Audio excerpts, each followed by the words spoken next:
Доброго времени суток. Долго я, честно говоря, думал, давать эту партию или нет. Потому что спецэффектов сильно не будет. Но вот я хочу пару моментов позиционных объяснить. И вот посмотрим, насколько мне это удастся. Вот это, я считаю, одна из ключевых позиций в партии. И вот был интересно вот этот ход. 15-10. Ну, в принципе, давайте все по порядку.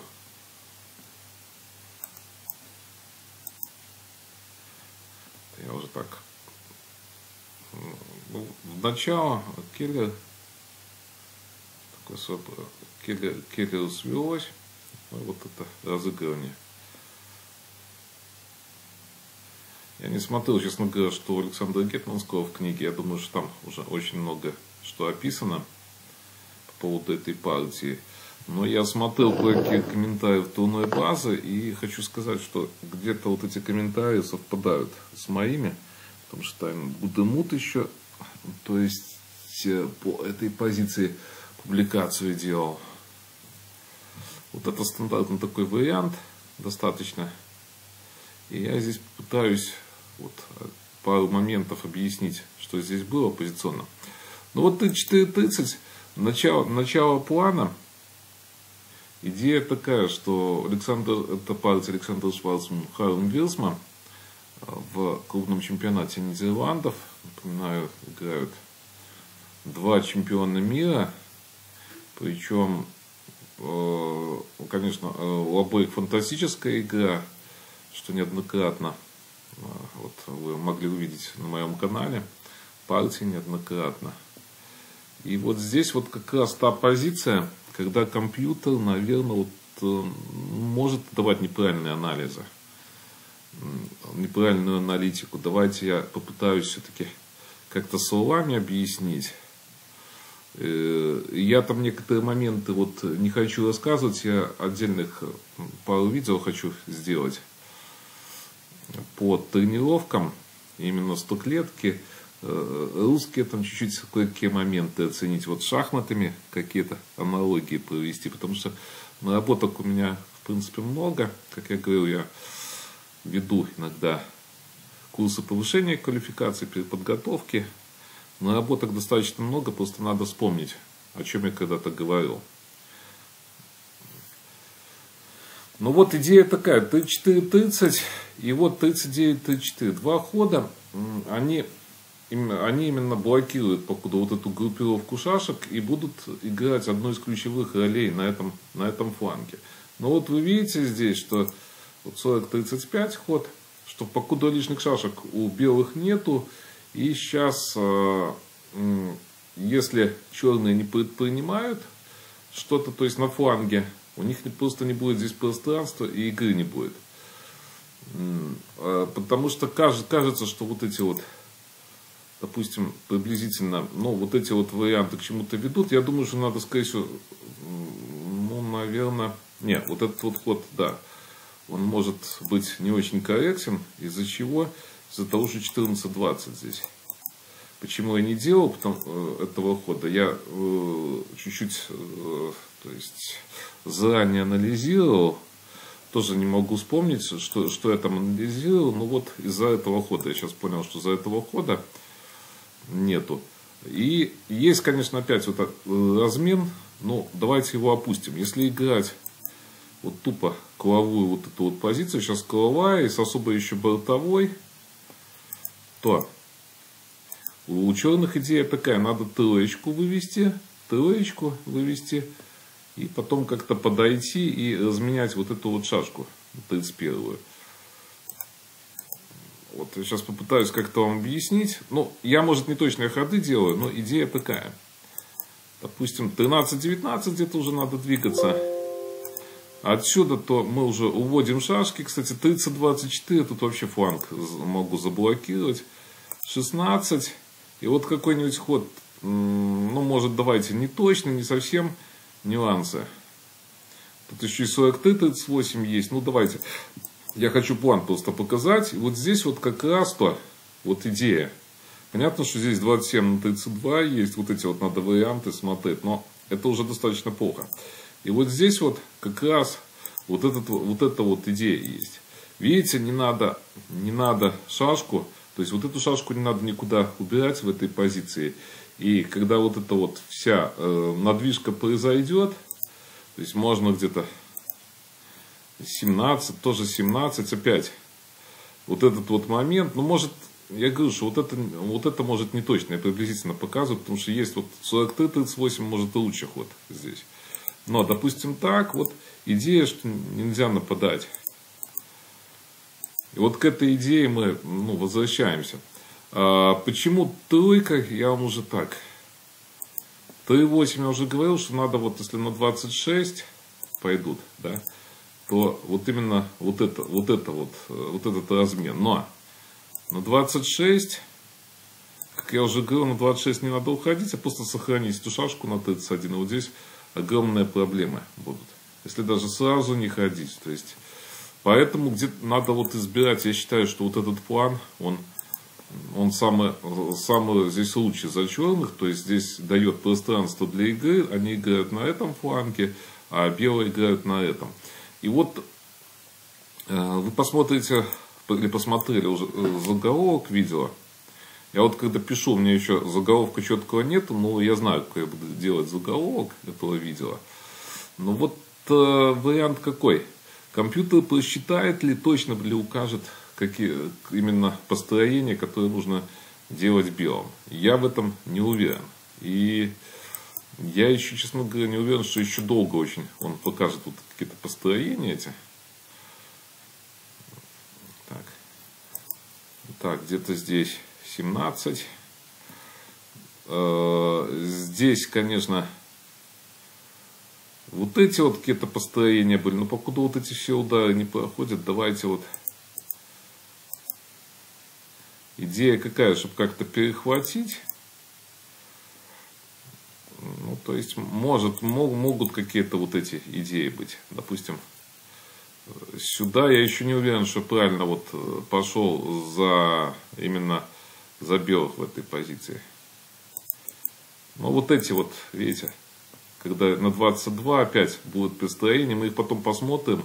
Александр Шварцман на 27 походил, но вот видите, связывают вот эту вот группировочку.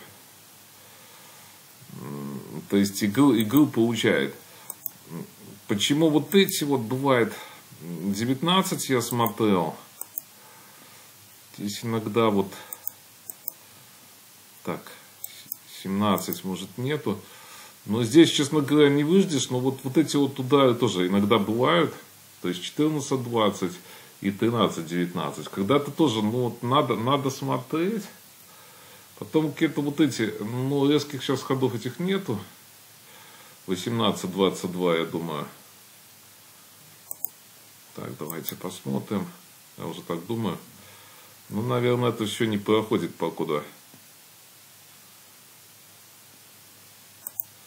Хотя есть здесь размен вот этот вот большой. Тоже как вариант, кстати. Может, тоже неплохой. Я вам говорю, что очень много вариантов. И почему смотрим эту позицию, я вам хочу кое-что показать. И понятно, что я недосконально по этой позиции вам покажу, то есть какие-то планы. Недосконально это точно, но я уверен, что очень многого не показал. Может, что-то неправильно. То есть я жду вашу тоже аналитику. Вот на 19-23, смотрите, мы уже встречали эту позицию, и получается на 29, типа вот группировку вот эту подвязываем. 11-17, и здесь очень важный ход. 32-27. И вот здесь уже варианты за белых идут. Мне вообще тут кажется, не такой человек Харм Вилсман, чтобы меняться 18-22. Но возможно, что вот это вот продолжение самое сильное здесь было. И вот если играть за команду, допустим, поспокойнее вот это вот продолжение.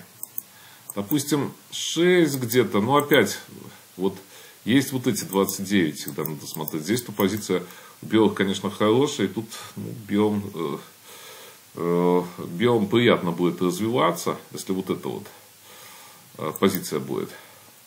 Но вот видите, Гудемут еще, Гудемут где-то в своей публикации там ой, говорил, что 29, 24 вот этот ход. Но он, конечно, интересный. Ну, там, типа, как тут объяснить? Что-то вот типа такого, я там вот, честно говоря, не сильно понял на голландском.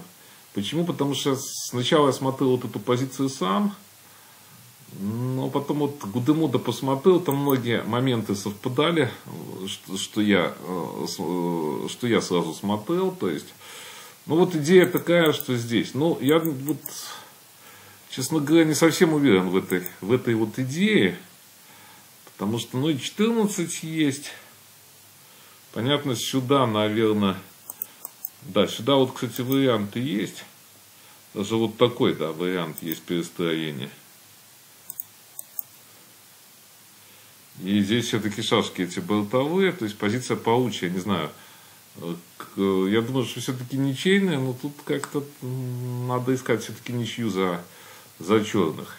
То есть сложная позиция, я вам говорил, что когда, то есть особая болтовая одна, очень все сложно. Когда две особых болтовых, вообще все сложно. Сложно в том плане, что ничьих может, ну, шансы на ничью резко у обоих сторон причем снижаются, потому что одна мелкая какая-то ошибка и может ничьей не быть. Потому что вот в эндшпилях это очень важный момент. То есть лишняя шашка в эндшпилях и обостряется очень сильная игра. Так, здесь я уже показал вам. Ну, вот я говорю, что если за команду, то на 18-22. Так играют, естественно. Но Харм всегда готов к игре. То есть это у него не отнять. Сейчас я вам покажу. То есть 23-28. То есть, смотрите, две шашки играют. Надо, понятно, вводить дополнительную здесь гвардию за черных. И надо что-то делать. 35, вот, выводит шашки. То есть идея такая. И вот важный очень ход. 35-30. Какая здесь идея? На 6. Вот этот вот удар. А если делать такой ход, то получается аналогичная комбинация. Видите, Александр Шварцман эти вещи, конечно, просчитал. Видите, то есть, ну, рожон. Наверное, назвать эту шашку рожном правильно будет. И вот 19-23 уже надо закрывать.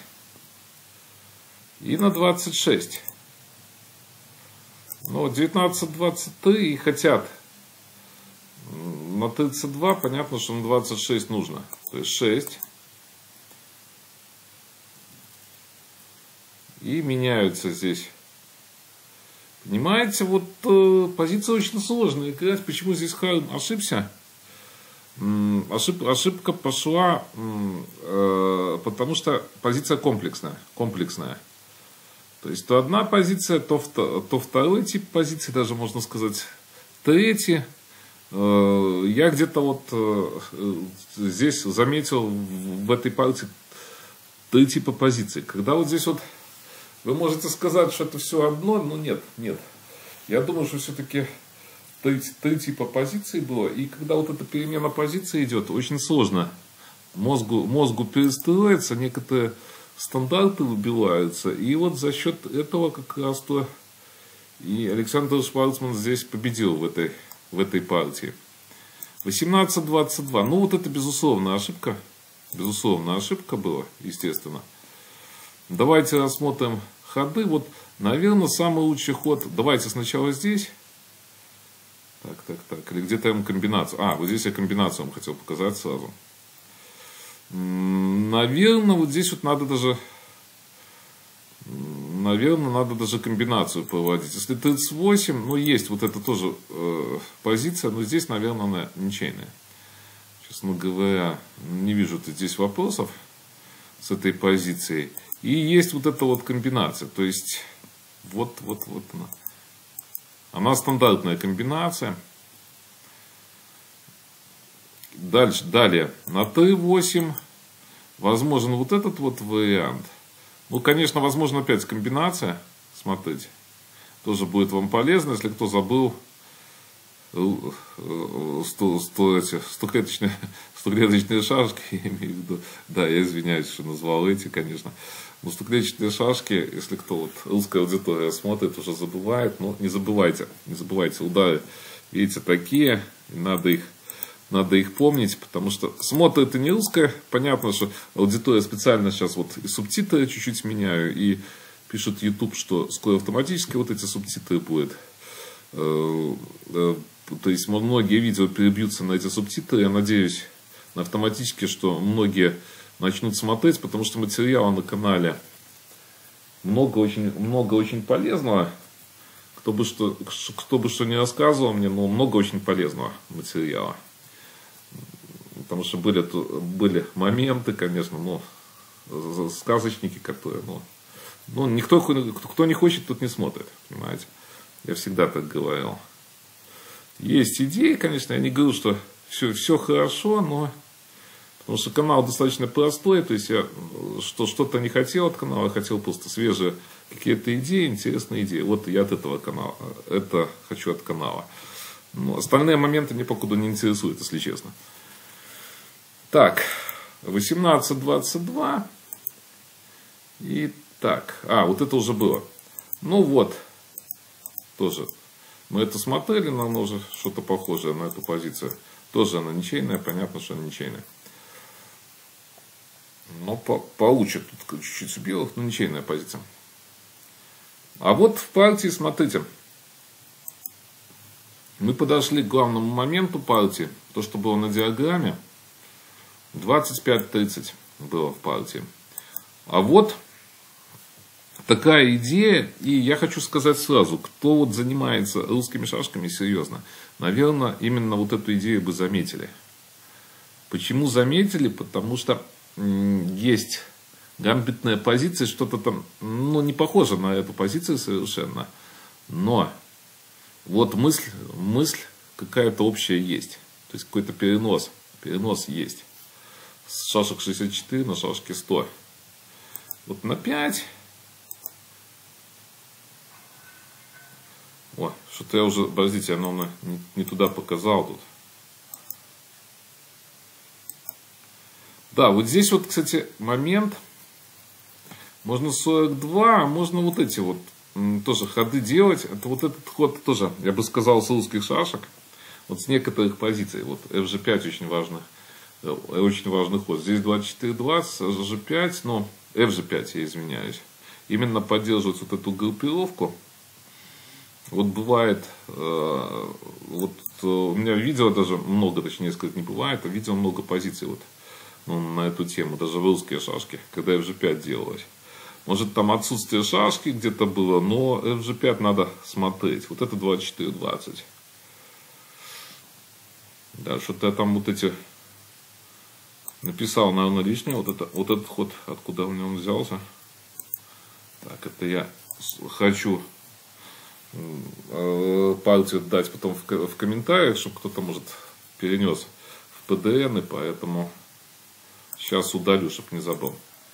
Так, а вот было в партии 14/25, и вот такая вот идея. Надо было, наверное, я думаю, что все-таки надо было, да, 3-8 пошел Харм, и вот надо было 3-9. И вот этот вот вариант сразу, конечно, если отдавать, он, наверное, все-таки не очень проходит. Я что-то не верю, что здесь все просто будет для черных. То есть здесь будет сложно. Если 9, 39, 33, и вот эту вот может пробовать как-то, позицию вот эту пробовать играть. Вот это ближе. Вроде бы к ничьей, да, должно быть ближе, но опять, так, 19, а вот если 19, да, а если сюда, кстати, да, что-то я тут запутался чуть-чуть в этих расчетах, но вот тоже проблемы, конечно, есть, проблемы определенные есть, и вроде бы вот это должно быть все быстро заканчиваться ничьей, но вот видите, ни в одном варианте, да, ничьей не заканчивается, то есть наверное, такие варианты, ничьи такой вот прямой не видно. Наверное, тоже вот эти вот варианты. По ходу видео уже меняю свою точку зрения. Если кто-то, кстати, вот аналитика у кого-то будет, то пишите, мне вот интересно. С компьютером кто-то посмотрит, сами посмотрите, потом с компьютером, ну вот напишите что-нибудь по этой позиции, мне тоже очень будет интересно. Потому что 3.8, видите, очень плохая сразу позиция возникает. Может, где-то что-то и было. Ну вот, видите, комбинацию провел и в очень плохую позицию вошел. Конечно, это уже позицию, вот когда устал, то уже 58 ходов, очень сложно отбиться. И вот здесь вот 4 на 27, если на 18, то идет вот этот вот вариант, и проходят дамки, и тоже все очень сложно тут. Для черных позиция должна быть выиграна у белых. А вот 4 на 27, на 14, и Харм вот ошибся здесь. Видите, надо было еще как-то на 38 вот угрожать таким образом. Но здесь, когда угрожают так, то, видите, прогоняют эту дамку. И уже там, и они идут в дамки, естественно. Она вот 18. Паузу делаю. Если кто-то уже устал, вот почему я специально делаю паузу, кто-то устал, то элементарно, видите, идея на большинство, и вот таким образом Харм Вилсман проиграл. Ну вот достаточно долгое такое видео, не знаю, пользы есть, нету, но захотел я все-таки сделать это видео. Мне кажется, что оно будет достаточно полезным, и пишите комментарии, потому что вот здесь есть что комментировать. И, как я уже сказал, тут в некоторых моментах непонятно, компьютер досконально что-то скажет или нет. Вот именно в этой партии с двумя особыми бортовыми. Итак, до новых встреч.